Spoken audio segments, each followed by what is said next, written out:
আপনারা অনেকেই জানেন প্রধানমন্ত্রীর শপথ নেওয়ার পরপরই পরের দিনই প্রেস কনফারেন্সে উনি 4টি কথা তুলে ধরেছেন। আমি আবারও আপনাদের মাঝে তুলে ধরতে চাই। এক, এই বাংলাদেশের কৃষকের ভাগ্যের পরিবর্তন না হলে বাংলাদেশের ভাগ্যের পরিবর্তন হবে না। এই কৃষক আমার পিতা, আমার ভাই, এই কৃষকরা কোথায় বাস করে?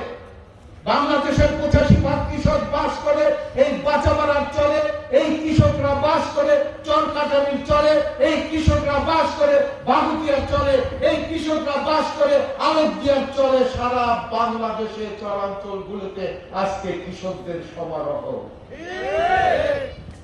কাজী উনি বলেছেন কৃষকের ভাগ্যের পরিবর্তন না হলে বাংলাদেশের ভাগ্যের পরিবর্তন হবে না।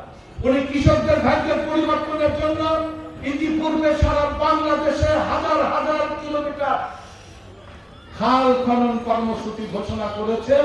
খাল খনন কর্মসূচি শুরু হয়েছে।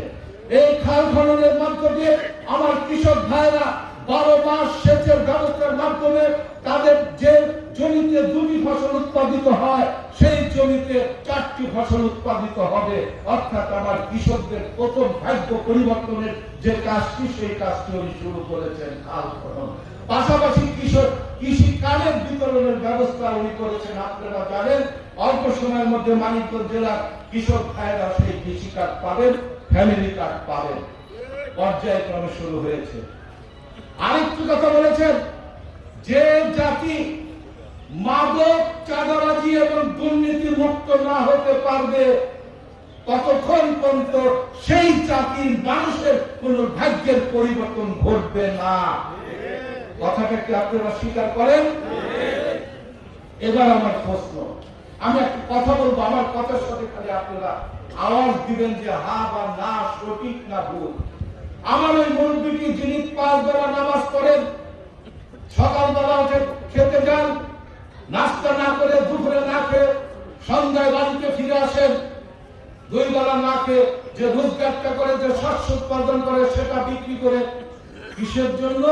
ওনার একটি সন্তান রয়েছে, যে সন্তানটি স্কুলে যাবে, পড়াশোনা করবে, ভালো রেজাল্ট করে কলেজে যাবে, কলেজ থেকে পড়াশোনা করে এসে একটি ভালো চাকরি করবে এবং সেই চাকরির সুবাদে আমার এই মুরব্বীর সংসারটি আনন্দে খুশিতে ভরে উঠবে। তাই নয় কি?